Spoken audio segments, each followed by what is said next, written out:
Kolēģi, skatītāji, gribat papildināt vai uzdot kādu jautājumu, 3td@3td.lv ir e-pasts. Tā ka droši mēs e-pastu saņemam un jautājumu adresēt arī kādam no klātsošiem. Vai arī nezināt, kam adresēt, vienkārši jautājiet, mēs atradīsim cilvēku, kurš uz to var noteikti atbildēt. Mūsu šīs dienas teikuma priekšmets ir biblioteka man, es bibliotekai. Lūdzu, visu šīs te vairākas stundas, klausoties arī mūsu viesos, izvērtējiet, kā jūs varat pielikt savu palīdzību, lai jūsu biblioteka būtu vēl krāšņāka, vēl labāka, vēl atvērtāka un visādi citādi labāka. Es no sākuma gribēju vaicāt tomēr novadu vadītājiem, jo ir ārkārtīgi jauks pētījums ir nonācis rokām. Saskaņā ar pētījumu datiem lielākā daļa pašvaldību vadītāju, 69%, dzirdot vārdu biblioteka, pirmā asociācija ir ar grāmatām. Jums? Man konkrēti, es šorīt neesmu pašvaldības vadītājs, bet esmu strādājis tajā laikā, kad tika pieņemti šie lēmumi par Kuldīgas bibliotekas būvniecību. Jūs ar Ingu noteikti esat visu izrunājuši. Jā, mēs esam izrunājuši. Jā. Un man noteikti tas nav bijis tikai ar grāmatām.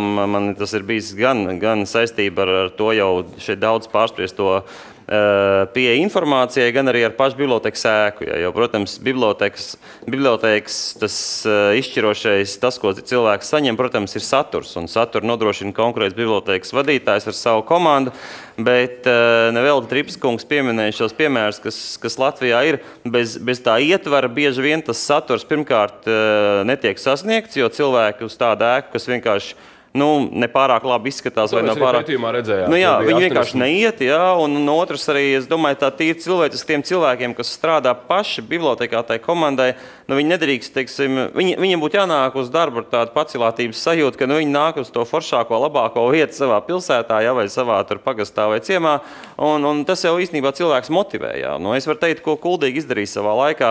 Kuldīga patiesībā ēka bija tikai noslēdzošais posms vispār tajā, kā biblioteka attīstīsies, jo sākotnēji vispār tika nomainīta bibliotekas vadība.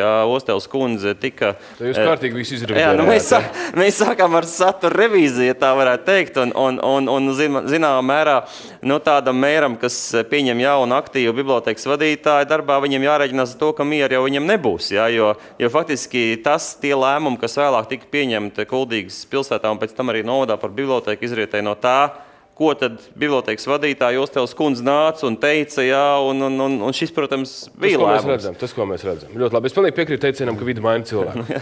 Aivar, ar ko jums asociējas biblioteka? Man varbūt druscīt savādāk. Ja tagad prasīt, līdz 2006. gadam varētu būt, kad es arī būtu atbildējis tā, bet ap to laiku, kad ienāca 3. tēvdēls, tad jau tas priekšstats mainījās. Manuprāt, pravietojums pastāvēs, kas mainīsies, te realizējās caur bibliotekām. Kurš bija iniciators? Jūs novados mums vajag pilnīgi kaut ko jaunu. Šajā gadījumā gandrīz jaunu. Tas bija bibliotekāris, tie bija pilsētu vai novada ļaudis, vai tie bija cilvēki, kas bija pašvaldībā, vai arī visi kopā apsēdās līgo vakarā un izdomāja, mēs to varam izdarīt. Ļaudis kaut kādā veidā ir, var teikt, formatizēti konkrētai vietai, un ļaudžu intereses pārstāv konkrēti pašvaldība, kas viņi nobalsoja par jums. Viņi ar savu balsojumu ir devuši mandātu, un to, ka, protams, tas impulss pamatā nāca mūsu gadījumā no bibliotekas, to es nevaru slēpt tieši pretēji. Es domāju, ka biblioteka ļoti aktīvi teica, redzat, mēs esam pamaz, mums tur, fonds pat nav iekšā, kur vēl par jauniem internetu pieslēgumiem un datoriem, kas tur jāsaliek, viņas jau fiziski nav kur izvietot. Tas, ka mums viņas ir, pat naudiņu nopirkt vai no malas viņi nāk, mums nav kur viņi likt. Kuldīgas piemērs tieši no tā būvniecības viedokļa bija, es teiktu tā, ka visdrīzākais, ka ja nebūtu pieņemts šis lēmums par šo novietnu un šīs ēkas rekonstrukciju par biblioteku, mēs būtu uzbūvējuši jaunu biblioteku, jo tas jautājums bija nobriedzis. Vienkārši Kuldīgā tā situācija bija tāda, ka vairākus gadus tika meklēta vieta jaunai bibliotekai, un bija arī pat konkurss izsludināts uz vietu, kas pilnīgi nebija sākot vecā sinagogas ēka. Tā kā mēs bijām gatavi jaunai bibliotekai, bet tad bija tā, ka ka, redziet, šī ēka ir tikai čaula, ja? Tā sinagogas ēka, sinagoga jau tur sen vairs nebija, ja? Un daudzas gadus. Un par šo čaulu, ja tā var teikt, tika pieņemts lēmums, kur bija garas diskusijas ar ebreju draugu kopienu apvienību, kurai bija tomēr jāpiekrīt, ka tas tur būs, ja? Un bija jāpieņem vēsturisks lēmums, ka bibliotēka būs vecpilsētas centrā. Un tas bija izšķirošs. Un tad, kad mēs jau sapratām, ka, un tā arī bija zināmā mērā, man un arī bibliotēkas kolektīva ideja, ka bibliotēkai nav jāatrodas kaut kur ārpusē, tas ir viens no centra infrastruktūras objektiem, un viņai jābūt ērti piekļūst tomēr no visiem pilsētas rajoniem, ir īpaši ne pārāk liels pilsētas. Un tāpēc, kad jau mēs vecpilsētu atradām kā to areālu, kur bibliotēka būs, tad jau faktiski bija tikai tehnikas jautājums, kā to savietot ar sinagogas bijušo ēkas apjomu un kā tam dabūt naudu. Ja? Un tas arī lēmums tika pieņemts. Mēs parunāsim vēlāk. Es domāju, tas ir liels aktuāls. Jā. Kā jums tā ideja nobrieda? Mēs redzējām varano sajietnām. Viņš izskatās varani iespējīgi. Es domāju, ka tas ir pilnīgi ne tikai biblioteka sajietnāms, bet arī turisma galamērķis, brauks un fotografēsies cilvēki.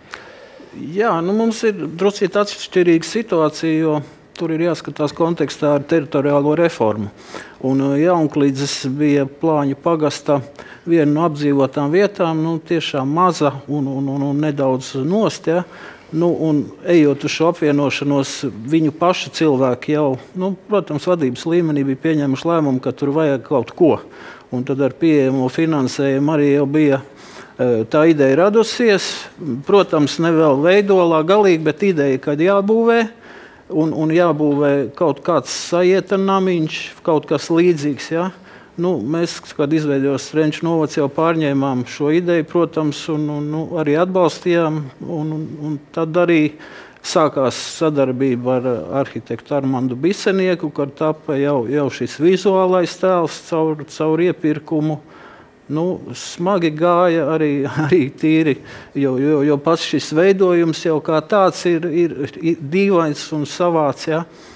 Nebija viennozīmīgi arī vietējās sabiedrības reakcija. Bija cilvēki, kas teica, būtu labāk metro uzbūvējuši uz Strenčiem. Ja? Bija cilvēki, kas komentēja, jā, pēc 2 gadiem jau vadība noprivatizēs un tā tālāk. Tur būs pirts, ja? Un būs pirts arī tā skaitā, bet rezultāts tagad ir tāds, kāds viņš ir, un šis nams ir tiešām pārnestā nozīmē tāda gaismas saliņa tur. Un daudziem, es domāju, cilvēkiem varbūt tas arī ir iegansts, kāpēc tai vietai nepamāta roku varbūt un palikt. Jā. Līga, jūs īpašumā nonāk, jūs pāraudzībā nonāk kaut kas šāds. Es atzīšos godīgi, man sāktu rokas trīcēt, ja man būtu jāsāk domāt, tas tagad ir manā rīcībā un man viņš ir jāpiepilda.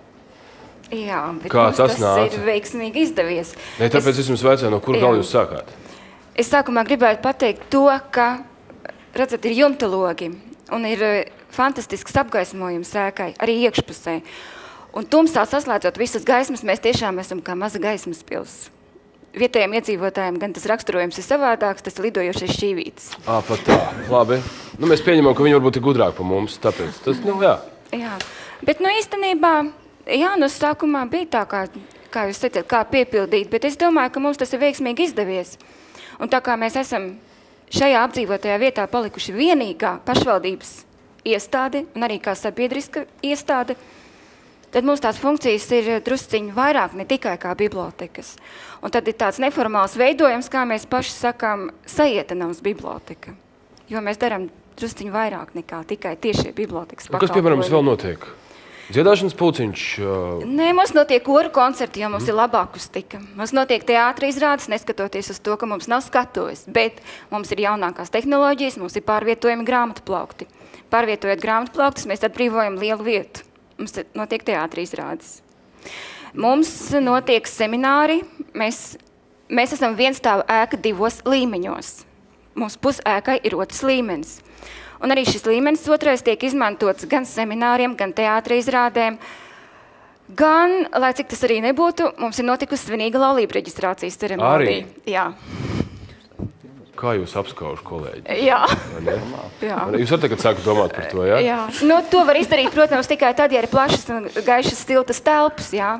Salīdzinot ar vecajām telpām, kur mums bija 70 kvadrātmetri, un mēs atradamies privāti īpašnieka ēkā, kas nebija ieinteresēts ieguldīt līdzekļus ēkas remontā, teiksim tā, un kur mums vidējā temperatūra zīmā bija +5 grādi. Tad pašlaik mums ir plus 22, 23 grādi. Un, nu jā, to var izdarīt tikai tad, kad ir tāds telps. Vai ne? Jā. Vai ne? Jā. Kā jūs piepildījāt savu ēku, tad, kad celtnieks jums atdeva atslēgas? Es varu mazliet papildināt kolēģi un teikt, ka mūsu bibliotekā notiek jaunlaulāto fotosesijas. Tā kā mums arī briest jauns pakalpojums. Viņi pēc Zaks vai baznīcas brauc pie jums? Jā. Nu, pārcelšanās uz jauno ēku mums notiek pagājušajā gada vasarā, un tas bija ārkārtīgi saspringts tāds periods, un lasītājiem mēs viņu atvērām 21. augustā. Un tad mēs mazliet arī paši bijām pārsteigti no tā lietotāju pieplūdumu. Mums līdz gada beigām pierakstījās 700 jaunu lasītāju, kas pirms tam nekad nebija lasījuši. Cik no viņiem ir palikuši? To mēs redzēsim šī gada beigās, jo arī šogad mums turpina pierakstīties, un tas ir tas mūsu jaunais izaicinājums, jo ir it kā šīs jaunās telpas, kas, nu, gadu, divas, ja, ir tas uzrāvums. Un pēc tam jau ir tas izaicinājums tam kolektīvam ir noturēt to pakalpojumu, noturēt šo interesi, bet es varu nocitēt, nu, ko raksta mums 9. A klase, Biblene rullē. Mūsu klase te labi pavada laiku, un mums te ļoti patīk. Nu jā. Ja? Jācer, ka viņi netrenkāja datorspēles. Un arī šī jaunā ēka ir ļoti tāda, nu, tā kā satikšanās vieta, komunikācijas vieta. Jaunieši vienkārši nāk pavadīt laiku. Mums ir, nu, tas iekārtojums ir tāds ļoti neformāls ar divāniem un tā, un viņi vienkārši, nu, kā jaunieši saka, tusē. Ja? Nu, kad jūs sapratāt, ka jums, nu, tas ir jāiekārto. Jums ir jāiekārto, kā jūs paši sakat, neformāli, kā jūs pat to vēlējāties, jums ir jāpiepild tas viss ar saturu. Nu, kur jūs smēlāties tās idejas? Kaut kāda ārzemju pieredze, tā ir vienkārši dzīves pieredze, mūsu tāpat Latvijas pieredze. Jo nu, ir jau tomēr kaut kāda, nu, nosacīta likumsakarības, nu, kam tur obligāti jau šajā laikmetā ir jābūt, bez tā jau nu vairs nekur. Un vēl padomā 10 gadus uz priekšu. Nu, projekta Zalāna kungs jau mums pēc 5 gadiem necels mums vēl kaut ko jaunu. Šaubos. Projekta ietveros bija arī dizaina projekts. Un līdz ar to mēs roku rokās strādājam ar dizaineri Dignu Veidemani. Un spriežot pēc lasītāju reakcijas, ir izdevies labs produkts, jo mūsu telpās lasītāji jūtās ļoti omulīgi, un viņi to raksta arī atsaursmēs, kad ir tāda neformāla, brīva sajūta ienākot mūsu mājā. Un ir jau tā, ka jaunajās bibliotekās arī aptaujā, nu, tas atklājās, kad lasītāji vēlās, lai būtu neformāla vide, lai būtu kafija, mums ir kafija. Ja? Ar brīvu, ja? Nē, no automāta. Lai nav tāda sajūta, ka tev kāds uzrauga. Lai tu vari brīvi justies. Un manuprāt, mēs ar šo projektu esam to sasnieguši veiksmīgi. Diemžēl nav tās interjeru bildes redzamas, bet faktiski jau nu, tas ārējais veidols ir pilnīgi kaut kādā pretstatā tam, kas ir iekšā. Ja? Jo tur nav tradicionāli. Nu, šī tomēr sinagogas ēka, nu, viņa ir nu, tāda ļoti stingra, ja? Viņi domā pilnīgi citiem mērķiem, un tā ārpus ir atstāta tāda, kāda viņa faktiski ir kādreiz bijusi savukārt. Viss tas, kas ir iekšā, ir pilnīgi nu, 400 bijums. Ja? Nu, bet, protams, es domāju, cilvēkiem nav aizspriedumi? Nu, es domāju, ka nav dzirdēts. Sākumā mēs par to mazliet baidījāmies. Ja? Bet nē, cilvēki jūtās ļoti labi, un viņi arī pat raksta, lai jūs pavada ebreju uzņēmīgais gars. Tā. Jā. Labi. Tādā veidā. Jaunās ēkas, brīnišķīgā satura, brīnišķīgo ideju, kā tas viss kopums ir mainījis vidi visapkārt. Kā cilvēki uz to skatās? Es saprotu, viņi sauc to visu par ciklonētiešu šķīvīti. Daudz joprojām domā, ka viņi privatizēs pēc gada, pārtaisīs par pirti. Bet, nu, tā, jūs redzat cilvēkus, jūs lasat viņu acīs, ko viņi domā. Viņiem ir mainījušās domas, ka varbūt šeit ir jēga palikt, varbūt ir jēga sākt strādāt, atrast savu biznesu. Nu, es nezinu, es zinu, es esmu pārliecināts, ka vide maina cilvēku. Jā, jums abi redzat, jūs stiekaties tiem cilvēkiem. Vide maina cilvēku. Redz, mums ar līdz ar jauno ēku tika labi iekārtot arī apkārtējā vide. Šīs ir vecas fotogrāfijas, pašlaik izskatās savādāk jau. Tur jau ir zālīti. Jā. Un tika iekārtota apkārtējā vide, un tā cilvēkiem, teiksim, tur nav daudz cilvēku, nedaudz vairāk kā 200 iedzīvotāji šajā mazajā apdzīvotajā vietā, bet es uzskatu, ka arī viņiem ir vajadzīgs. Protams, par to nav šaubu. Un viņi ir tā kā atdzīvojušies. Viņi labprāt nāk, viņi nāk uz visiem pasākumiem, jā. Jums noteikti ir zelta piemērs. Teiksim, katrā tās pašas teātra izrādītas, jā. Es zinu, mums ir viena tāda cilvēku grupiņa, pensionāri, viņi nebrauks uz teātru uz Strenčiem, viņi nebrauks uz Valmieru, bet ja tā teātra izrādīta ir Sajieta namā, viņi būs klāt obligāti. Viņi ir klāt, vai ne? Un novērtē arī to, teiksim, mums ir jaunās māmiņas, un kas mums nebija vecā vietā, šajā vietā mums ir ļoti laba piekļuva cilvēkiem ar īpašiem vajadzībām, jā, un māmiņām ar ļoti maziem bērniņiem, jā. Es zinu, ka pilsētas bibliotekās daudzās, kas atrodas sevišķi 2. stāvā, tas nav iespējams, jā. Un es domāju, ka vietējie cilvēki arī tāds, tas ir rādītājs, ka, teiksim, aizejot no pasākuma, viņi iet projām un saka tā, un kad būs nākamais pasākums? Viņiem negribās iet projām no turienes. Viņi saka, ka viņi labi jūtās. Es jums teicu, jums drīz būs diennakti jāstrādā. Jā, un to, ka mums ir laba aura, jūt arī atbraukušie turisti un ciemiņi. Ienākot pirmo reizi iekšā, viņi jūt, viņi saka, jums te ir kaut kas īpašs, kaut kas savādāks ir. Bet par to ir cits stāsts. Tas ir atkal arhitekta, jāsaka tā, pateicoties arhitektam, jo es baidos sameloties, varbūt izpildirektors palīdzēs kārtām zelta āderē. Mēs esam uz kaut kādiem krustpunktiem. Tur tika veikts arī atbilstoši senču rituālam āderu krustpunktu noteikšanu un projektā mājas vietas izmaiņa, lai būtu tiešām... Tad drīz tur apkārt būs saceltas teltis ar ceļotājiem. Ceļotāji tur piebrauc, jo tomēr brīvais internets bezvadu pieeja un viņi tur arī ir regulāri. Bet kā jūs skatāties cilvēkiem acīs? Jūs jūtat to, ka joprojām jums pārmet par to, kāpēc neuzcēlāt sporta zāli? Mums, novadā principā mums nostāja tāda, ka ja mēs būvējam, mēs neesam tik bagāti, lai attīstītu kaut kādu vienu šauru, tāpēc arī šis Sajieta nams, jā, un zināmā mērā Sajieta nama iekārtojums un tā ideja, kā viņi apdzīvot, radās arī no vēl viena pagastiņa, kas iegāja mums Strenču novadā Jērcēniem, kur jau 2008. gadā atvērām ģimenes atbalsta centru. Un tas bija arī vienkārši pateicoties 3. tēvdēlam. Ja? Mēs vienā vēl mazākā apdzīvotā vietiņā, kur tiešām nebija nekā, ne interneta, bija tikai bibliotekas viena istabiņa, 3 istabu dzīvoklī, kur vienā istabā bija telefona centrāla, vienā pasts, ja? Vienā šī bibliotekas istabiņa, kur reizi nedēļa aizbrauc bibliotekā, kur ar krāsnīm apkurināja vēl malks. Ja? Un bija tā, ka, protams, ekonomiski apsvērumu dēļ pasts aizgāja projām, ja? Telefonists savu centrālu izvāca, ja? Pateica, ņemiet telpas. Tad mēs domājam, ko darīt. Ja? Protams, varēja to dzīvokli pārdot, bet pat cik tas bija pašvaldības un vienīgais tur, ja? Tad mēs nolēmām, ka to dzīvokli apdzīvosim. Ja? Pirmais grūdienis bija šis 3. tēvdēls, kad mēs pasludinājām, ka te būs internets. Ja? Vienā no istabām to izdarījām. Tad nākošais atkal bija vēl savukārt, līdz ar to biblioteka sāk strādāt jau ilgāku laiku un katru dienu. Ja? Tad jāapdzīvo bija vannas istaba, ielikām dušu. Arī nedaudz varbūt dīvaina ideja, bet domājam, cilvēks atnāk, kāpēc ne, viss aprīkojums ir. Ielikām veļas mašīnu. Un fināls ir tāds, ka šeit dzīvoklītī, ja, mums atnāk cilvēks, atnes savus drēbiņus, ieliek nomazgāties, tā viņš par to laiku var palasīt avīzes, kuras viņš pats nekad nepasūta, vai, teiksim, grāmatu. Viņš var pats ieiet dušā, fiziski attīrīties. Ja. Cik tas maksā? Ko maksā? Mums ir viena pensionāri, ļoti aktīva pensionāra cilvēks, kas to visu pārauga.